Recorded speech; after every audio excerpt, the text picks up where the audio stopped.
बिस्मिल्लाहिर्रहमानिर्रहीम। अस्सलाम वालेकुम। आप उसामा गाजी यूट्यूब चैनल देख रहे हैं। इमरान खान की जब से हुकूमत बनी है पाकिस्तान में, तहरीके इंसाफ बरसरे इक़्तिदार आई है, तब से लेकर अब तक सबसे बड़ी फतह, यानी उन इलेक्शंस के बाद 2018 के इलेक्शंस के बाद सबसे बड़ी फतह आज़ाद कश्मीर के इलेक्शंस को करार दिया जा रहा है। हर तरफ यही हेडलाइंस हैं, आप अखबारात को उठाकर देख लें, तारीख़ी फतह करार दिया जा रहा है। कहीं कहा जा रहा है कि जी इमरान खान ने मैदान मार लिया, कहीं कहा जा रहा है कि जनाब बल्ले ने शेर की ठुकाई कर दी। अब इस तरह की बातें की जा रही हैं कि वो नून लीग पर, ख़ास तौर पर पीपल्स पार्टी पर ज़ख्मों पर नमक छिड़का जा रहा है। ये क्यों हो रहा है, क्यों इसको तारीख़ी फतह करार दिया जा रहा है और इमरान खान और तहरीक इंसाफ के लिए ये इतनी बड़ी जीत क्यों है? एक तो ये कि तमाम तज्ज़ियाकार ये कह रहे थे कि तहरीक इंसाफ जीतेगी। आप देखिए सर्वेज जो आ रहे थे वो भी ये बता रहे थे, लेकिन जिस तरह से माहौल बना दिया गया था नून लीग की तरफ से, पीपल्स पार्टी की तरफ से कि जी अगर तो तहरीक इंसाफ जीती तो धांधली होगी, फिर कोई भी ये नहीं कह रहा था कि इतनी ज़्यादा बढ़तरी मिलेगी तहरीक इंसाफ को, ये कोई नहीं कह रहा था। यानी बराह रास्त 25 सीटें 45 पर जिन पर इलेक्शन हुआ उनमें से 25 पर तहरीक इंसाफ जीत गई, यानी सिंगल लार्जेस्ट पार्टी। ज़्यादातर ख्याल ये था कि उसको किसी के साथ कोई मिलकर हुकूमत बनानी पड़ेगी, जिस तरह आप विफाक में देख रहे हैं कि MQM है, इसके साथ GDA है, BAP है और काफ लीग है। तो इसी तरह से वहाँ पर मुस्लिम कॉन्फ्रेंस या जम्मू कश्मीर पीपल्स पार्टी है, तो उसके बगैर तो हुकूमत ही नहीं बना सकेंगे। आज़ाद उम्मीदवार होंगे तो उनको मिलाना पड़ेगा, लेकिन आज़ाद उम्मीदवार तो कोई जीता नहीं और तहरीक इंसाफ 45 में से 25 सीटें बराह रास्त लेगी। इसके अलावा 5 जो खवातीन की सीटें मुख्तस हैं उनमें से 3 पक्की तहरीक इंसाफ के पास आ जाएंगी। अब इस तरह से हो गई 28, यानी कुल 53 के ऐवान की अगर हम बात करें, 45 पर तो बराह रास्त इलेक्शन हुए, इसके अलावा जो मखसूस नशिस्तें हैं उनकी अगर बात करें तो 5 खवातीन में से 3 आ गई और इसके अलावा 3 और सीटें हैं, एक उलमा मशाइख, टेक्नोक्रेट और ओवरसीज कश्मीरी। ये तीनों भी तहरीक इंसाफ को अब पक्की मिलेंगी क्योंकि इतनी ज़्यादा उन्होंने सीटें हासिल कर ली हैं, 25 सीटें। तो इस लिहाज से आप देखिए कि 28 और 3 यह आ गई तो ये बन गई 31, 53 में से 31 इनको आ गई। इसके अलावा मुस्लिम कॉन्फ्रेंस ने एक सीट जीती है और एक peoples party, Jammu Kashmir peoples party ने। तो ये भी पहले ही इनकी बातचीत चल रही थी, तो ये भी अब तहरीक इंसाफ के साथ ही आएंगी। तो लिहाजा आप देखिए कि 33 सीटें मिल जाएंगी 53 के ऐवान में। कितनी बड़ी मेजॉरिटी तहरीक इंसाफ के पास आ गई है, इसीलिए इतना जश्न मनाया जा रहा है और सोशल मीडिया पर मीम्स बन रही हैं, नून लीग को तंग किया जा रहा है। उसकी वजह यह है कि लग तो ये रहा था कि बड़ा टफ मुकाबला होगा और पीपल्स पार्टी के बारे में लोग कम बात कर रहे थे, लेकिन पीपल्स पार्टी हैरानकुन तौर पर 11 सीटें ले गई और अब सारा मलबा गिरेगा मरीम नवाज साहिबा पर कि आपने किस तरह की मुहिम चलाई, आपने फौज के खिलाफ बातें की, आपने जनाब मोदी को उस तरह टारगेट नहीं किया, आप इलेक्शन के दौरान भी फौजी जवानों की तस्वीरें इस तरह से शेयर करती रही नेगेटिव दिखाने के लिए। तो आज़ाद कश्मीर में पता भी था कि इस तरह से नहीं चलेगा, मगर फिर भी नवाज शरीफ के कहने पर या अपनी जिद पर उन्होंने ये किया। तो 6 सीटें सिर्फ मिली हैं नून लीग को और बदतरीन परफॉर्मेंस नजर आ रही है नून लीग की, यानी पीपल्स पार्टी भी 11 सीटें ले गई है। आप अंदाजा लगाइए, तो दूसरी बड़ी जमात पीपल्स पार्टी बन गई है। टर्नआउट 56% रहा, जो बहुत ज़बरदस्त है। ये नज़र आ रहा है कि लोगों को कितना एतमाद है इलेक्टोरल प्रोसेस पे और लोग अपनी राय का इजहार कर रहे हैं, तो ये एक बहुत बड़ी बात है। फिर फवाद चौधरी कह रहे हैं कि जनाब भारत में मोदी सरकार इस वक्त रो रही है, खौफजदा है कि ये तहरीक इंसाफ क्यों जीत गई और इतनी मेजॉरिटी से जीत गई अब आज़ाद कश्मीर में, तो इससे उनको टेंशन हो गई है क्योंकि अब मकबूजा कश्मीर के मुसलमान भी देख रहे हैं कि किस तरह से आज़ाद कश्मीर में इलेक्शन हुए हैं। लोगों ने अपनी राय का इजहार किया। यहाँ 56% लोगों ने, मकबूजा कश्मीर में अगर इलेक्शन होते भी हैं तो 5% ही नहीं होता, 3%, 1.5% ये भी होता रहा है कि वहाँ पर वोट हो। और वोट की गिनती के लिहाज से भी सबसे ज़्यादा वोट नज़र आ रहे हैं कि तहरीक इंसाफ को पड़े हैं, सीटें तो सबसे ज़्यादा उन्हीं के पास हैं। दूसरे नंबर पर नून लीग है वोटों के एतबार से और फिर पीपल्स पार्टी। अब इसके बाद हो ये रहा है कि अब नून लीग में सफ़े मातम है, तस्वीरें शेयर की जा रही हैं, राना सनाउल्लाह, खुरम दस्तगीर उनके लटके हुए हैं, बड़े परेशान हैं, क्या हो गया। हाँ, एक ये ज़रूर हुआ कि फ्रस्ट्रेशन में अता तारड़ साहब जो हैं उन्होंने जाकर इस तरह थाने में लोग छुड़ाने की कोशिश की और वो गिरफ्तार हो गए, उनको ज़मानत पर रिहाई मिल गई, वो अब ज़ाहिर है एक हीरो बन जाएंगे। लेकिन मरियम साहिबा शदीद मायूस नजर आई। पहले ट्विटर पर उन्होंने इस तरह की बातें की कि जी मुकाबला बड़ा अच्छा किया, शाबाश, आपने बड़ी कोशिश की और हौसला बढ़ाने की कोशिश की लोगों की। लेकिन फिर लोगों ने कहा कि जी आप शिकस्त ना माने। किसी एक ने इस तरह से कह दिया कि ये तो जनाब मायूसी फैला रही है मरियम, आप तो मायूस हो गई हैं, हार गए, लुट गए, बर्बाद हो गए। तो मैंने कहा कतई नहीं, मैं तो कभी नहीं मानूंगी, मैं तो हार मानूंगी नहीं। ये तो धांधली हुई है, 2018 के इलेक्शंस की तरह ये काम हुआ है। अभी पार्टी अब लाहेअमल तैयार करेगी, हम देखेंगे हमने क्या करना है। कोई लाहेअमल नहीं आना, कुछ नहीं आना, क्या करना है। वो सब बढ़कें थीं। अब वो था कि राजा फ़ारूक हैदर जो उनके अब साबिक़ वज़ीर-ए-आज़म नून लीग के थे आज़ाद कश्मीर में, वो एक सीट हारे, एक जीत गए। अब वो चूँकि एक सीट तो जीत गए हैं, तो इसलिए अब वो जो शायद दस्तूर पर उन्होंने आना था और पीपल्स पार्टी का नून लीग ने कहा, मरीम साहब ने कहा जी मैं भी आपके साथ आऊँगी, उन्होंने आना नहीं है। और अब तो दिलचस्प बात यह है कि तहरीक इंसाफ के अंदर एक मुकाबला शुरू हो गया है, क्योंकि इतनी बड़ी मेजॉरिटी सामने आ गई है कि दो बड़े उम्मीदवार हैं वज़ारत उज़्मा के, यानी आज़ाद कश्मीर के वज़ीर आज़म के लिए बैरिस्टर सुल्तान महमूद, जो अगर मैं गलत नहीं 9 दफ़ा इलेक्शन लड़ा तो 7 दफ़ा वो जीते, और दूसरे हैं सरदार तनवीर इलियास खान, और ये दूसरे उम्मीदवार हैं। ज़्यादा स्ट्रॉन्ग सरदार तनवीर इलियास खान को कहा जा रहा है कि वो वज़ीर आज़म के ज़्यादा स्ट्रॉन्ग उम्मीदवार हैं। बहरहाल ये कहा जा रहा है कि जी फैसला वज़ीर आज़म ने करना है। और बैरिस्टर सुल्तान महमूद के बारे में ज़रा ये कह रहे हैं कि वो इस बात पर परेशान है कि जी असल में तो उनको बनना चाहिए था वज़ीर आज़म, और उनसे कोई इस तरह की यकीन दहानियाँ थीं, और उन्होंने तहरीक इंसाफ भी ज्वाइन की थी।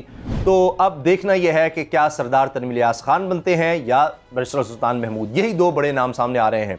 तो नून लीग तो अब तीसरे दर्जे पर चली गई है, बहुत बुरा हाल हो गया है। और शहबाज शरीफ साहब वाला कैंप और शहबाज शरीफ साहब का बयानिया, अब वो नाराज़ हैं मरीम साहबा से, और उसका इजहार इस तरह से भी हो रहा है कि शो कॉज नोटिस चला गया है उस शख्स को, इस्माइल गुजर को, जिन्होंने ये कहा कि जी मैं तो भारत से, इंडिया से मदद मांगूंगा अगर मैं हारता हूं तो।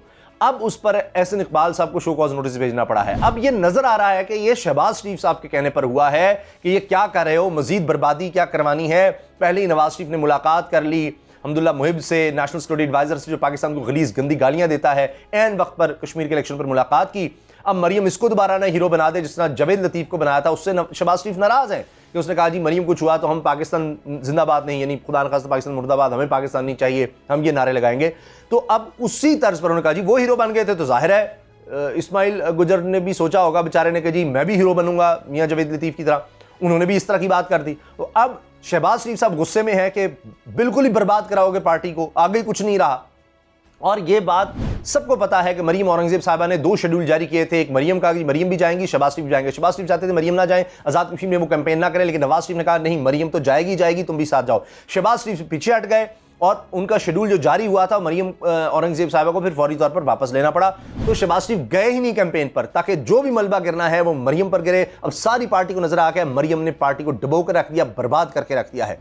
और दूसरी तरफ अगर आप देखें तो खुश हो रही है तहरीक इंसाफ, और सब कह रहे हैं, जिस तरह फवाद चौधरी ने कहा कि जी मोदी इस वक्त बड़ा परेशान होगा, और वहाँ तो कैंपेन चल रही थी इमरान खान के खिलाफ। सोशल मीडिया आपको पता है कि भारत से बड़ा ऑपरेट किया जाता है, तो वहाँ से भी कोशिश हो रही थी कि किसी तरह से यानी इमरान खान को नीचा दिखाया जा सके। अब हिस्ट्री यही है कि जिसकी विफाक में उसकी आज़ाद कश्मीर में हुकूमत होती है, लेकिन सर्वे भी आ रहे थे, इलेक्टेबल्स पहले ही चले गए थे, जिस तरह बैरिस्टर सुल्तान महमूद हों, दीगर लोग हों, नून लीग के लोग छोड़ के चले गए, मरीम ने कहा जी ये लोटे हैं।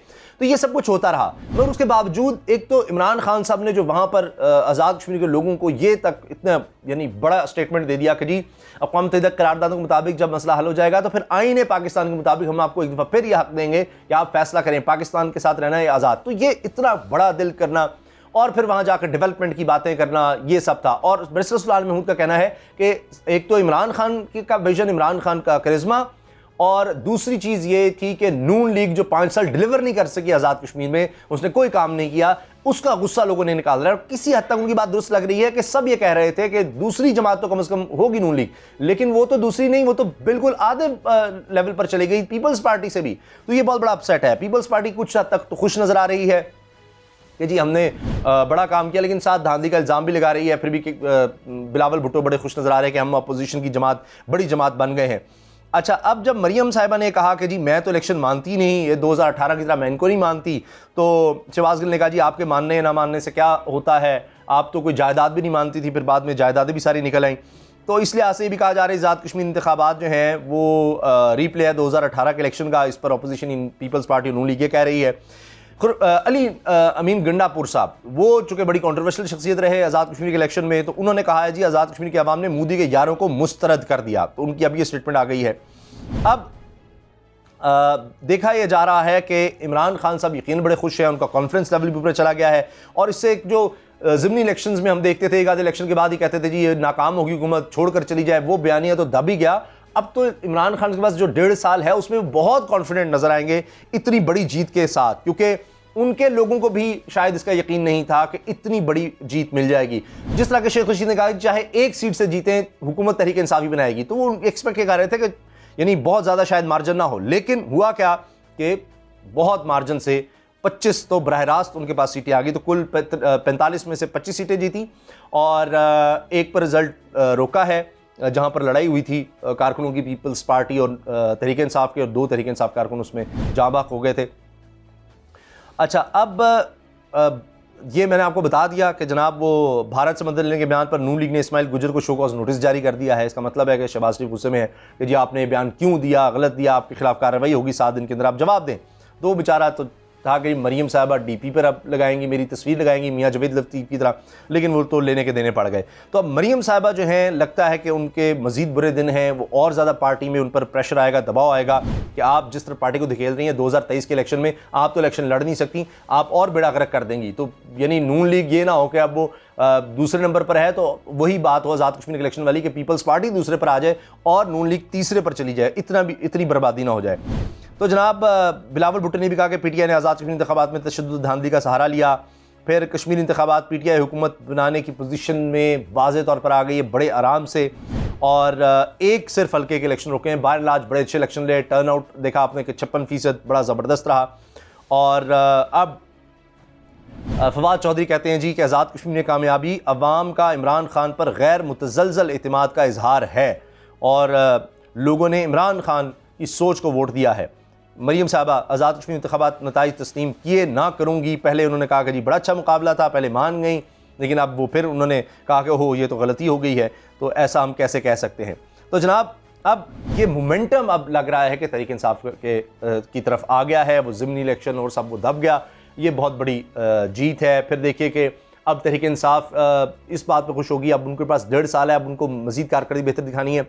वरना आप देखिए कि क्या है, उनके लिए बहुत पॉजिटिव्स ये हैं कि पंजाब में हुकूमत, और पाकिस्तान की तारीख़ में शायद ही ऐसा मौका आया हो किसी पार्टी के पास, और आया भी है तो बहुत कम आया होगा, कि पंजाब में, विफाक में, खैबर पख्तूनख्वा में, बलूचिस्तान में हुकूमत हो, आज़ाद कश्मीर गिलगित बल्तिस्तान में हुकूमत हो, सिंध में वो अपोजिशन में हो, यानी उनका लीडर अपोजिशन लीडर हो, यानी दूसरी बड़ी जमात बन जाए, और फिर सेनेट में भी उनके पास यानी एक तरह से लार्जेस्ट पार्टी बने।